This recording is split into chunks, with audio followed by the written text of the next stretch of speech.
Now back to the show. This is The Law Show on CL 650.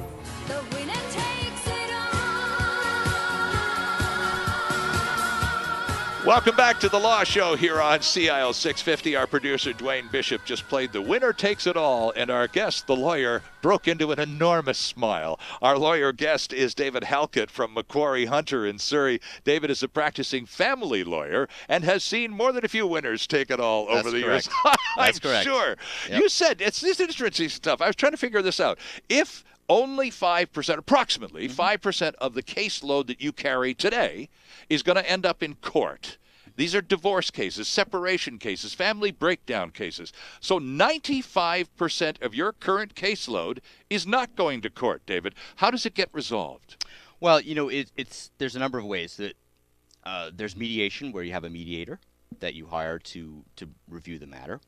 Other ways, the lawyers get together with the parties and settle it off between them. It's called four-way meetings, and I have quite a few of those over the course of a year. Okay. We also have ways. This is just a group of lawyers with no mediator, no authority party running the meeting. Exactly. Okay. It's the two lawyers, the two parties that get together. We also have court processes that stop you from getting to a trial. So the 5% that go to trial would be the amounts that actually the court decides. We have judicial case conferences, which are, in effect, early intervention in a matter to try and resolve the matter. Okay. Settlement conferences. Every court level has a case conference that you cannot set a trial before you've had your case conference. Oh, okay. So they try to get you to resolve the matters. As one master says, that the benefit of setting a trial is to give an end date. He talks of like it's your high school science project. That right. If you don't have a day to get it done, it just sits in your closet. So it gives you something to work towards. Sometimes. You just talked about a master. Yeah. That's an officer of the court who performs the same functions as a judge in some cases. Can a master hear a divorce trial? No, because they're appointed provincially. Okay. They don't have. They're not a Section 96 under the Canada Act judge. They're provincial, but they have a lot of the powers to do a lot of what they call intra matters. Okay. So matters, applications before a trial. Okay. They can make any order that is by consent. So if we resolve everything, you can go in and speak to a master and say, here's our order, and they can sign off on it.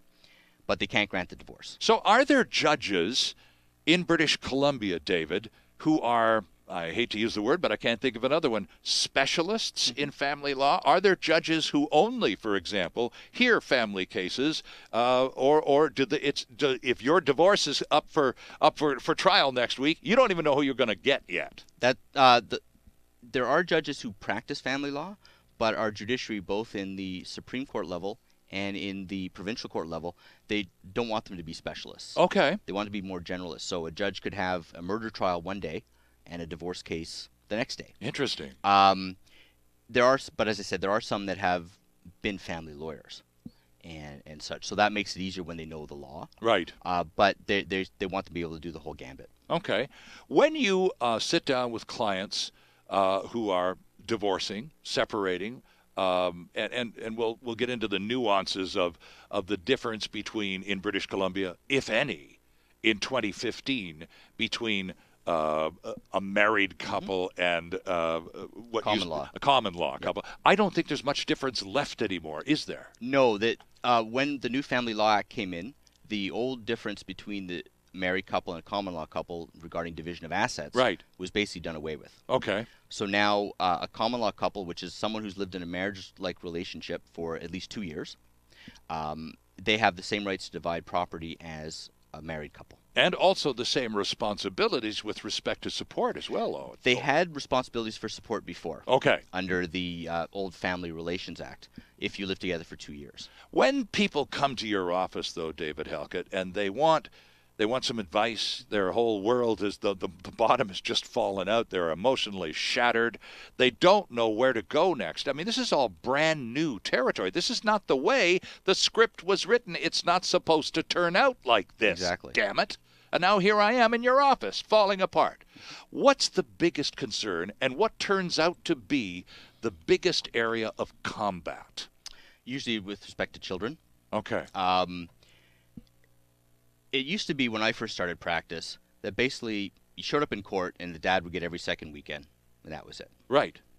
Obviously now dads are far more involved. And that in was the children. based on the old nurturing parent approach in the old days, which when mom stayed at home and dad went out to work, it made sense in that old Leave It to Beaver image, didn't it? Exactly. Like my parents never divorced, but if they had, my mom was the one who stayed home. She took care of me all the time, and my sister. Right. Whereas now dads are involved. Like, while my wife may do certain things with our son, I take him to a lot of his events. Sure.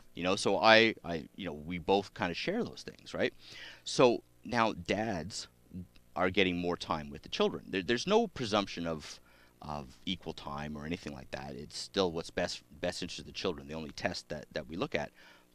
But there's a lot of time is arguing over schedules. Right, of course. And such. And getting the last word?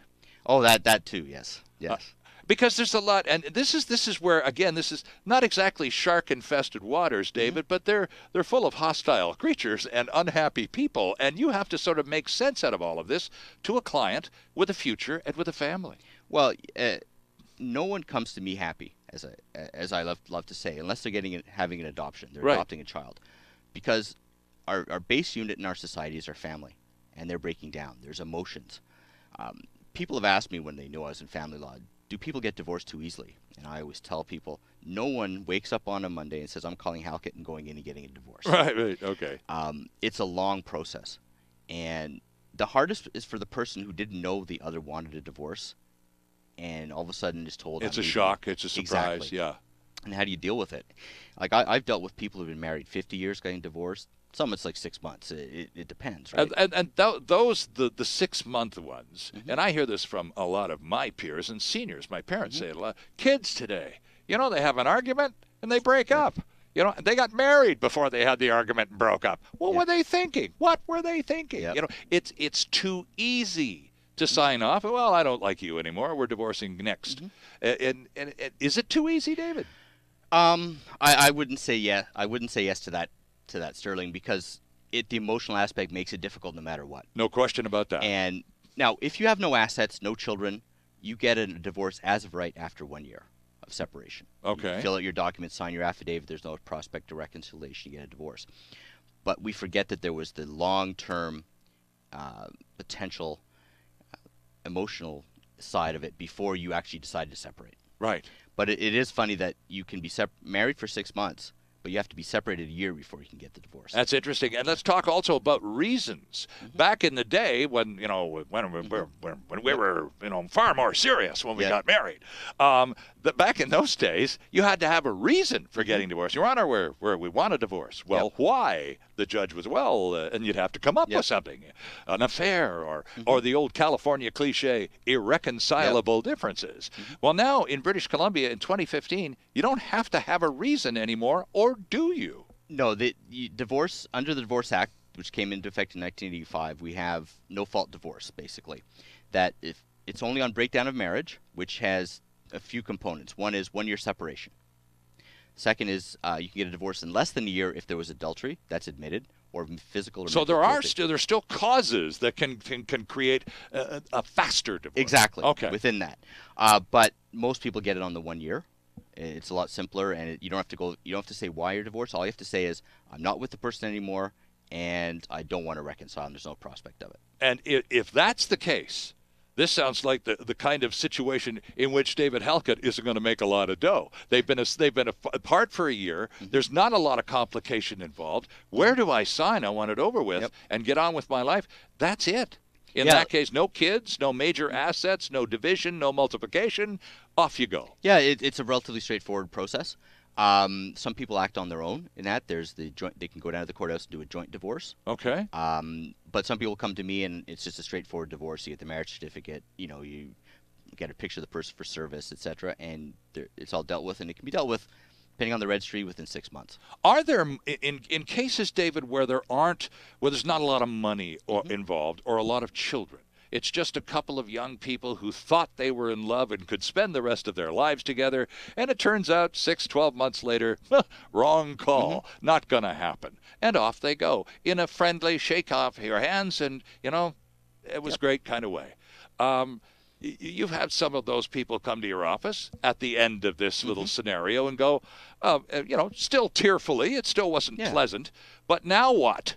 And in which case you get to actually say, in rare cases, well, you really don't even need me. It's so clean cut. Well, exactly. They can do it on their own, or they can retain me to get them their divorce. Sometimes they want to do it because we deal with the court process. Well, I was just going to say, even though the cost wouldn't be very severe, it would nonetheless be smart to have a professional step in and finish it off cleanly and properly. We make sure all the I's are dotted and the T's crossed. Absolutely. Sometimes I also, even in that case where there's not a lot of assets or no assets to divide, and there's not a lot of money, you may want to get also a release of spousal support, because once you're married, you're always a spouse to some extent. Oh, right. Or a former spouse. So sometimes you deal with those little matters.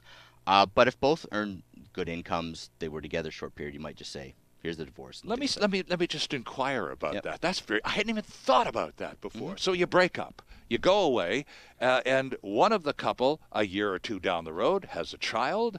Maybe the other parent disappears. You're a single parent. And then there's that old love of your life who somehow or another can be roped into paying for the kid. Not for the child, because it wouldn't be. It wouldn't be their child. Potentially, there's a risk of spousal support down the road. If you were legally married, you're always a former spouse. So it's not child support; it's spousal support that they would be going. I see. Potentially, although the likelihood in that scenario isn't very high. Right. But there's always the risk. So if you can get a release signed, that releases both parties from spousal support. Now, you see, that's something that even in the cleanest imaginable divorce or parting of the ways, civilians with no formal law training would never occur to them to have that kind of release available. Exactly. I think it's always worth it to have that release so that they can't come back on you for spousal. Right. Again, it seems kind of silly sometimes when we talk about it, because some people, David, would rather save $100 or $200 and not go to the lawyer and maybe go to the drugstore and do one of those things that you can buy off the and end up paying thousands later because you didn't do it right. Whereas a couple of $100 with a lawyer up front, clean, signed, sealed, and delivered. Have a nice day. Well, it's true, Sterling, and I've had people come in that they want a prenup. Okay. And we'll talk about that too. Yeah. They're coming in with $1 million of assets. So I tell them what the cost is to do a prenup, and they freak out over the cost because they won't pay, we'll just say $3,000 for a prenup to try and save $1 million. Right. They think the $3,000 is too much. It's like, well, if you go to court over that $1 million, it's going to cost you $70,000 or $80,000. Right. So, it's like life insurance premiums. And court costs, when you go to court, you're not just paying lawyers' fees. There's such a thing as court costs. If you isn't lose, there? you can pay the other side. Yeah. And if a trial goes over a certain amount of days, you can pay court fees of although they were recently, I think, deemed to be unconstitutional. But who knows if they're going to try and bring those in again. But I do know that the longer the court goes, of course, the more the cost. Absolutely. Talking family law today with David Halkett from Macquarie Hunter in Surrey. By the way, if you'd like to learn more about the firm, they're online at Macquarie.com, and Macquarie is McQuarrie. Good old Scottish name. It is. As is Halkett. We're back with more on The Law Show right after this. There's more of the show still ahead. This is The Law Show on CL 650.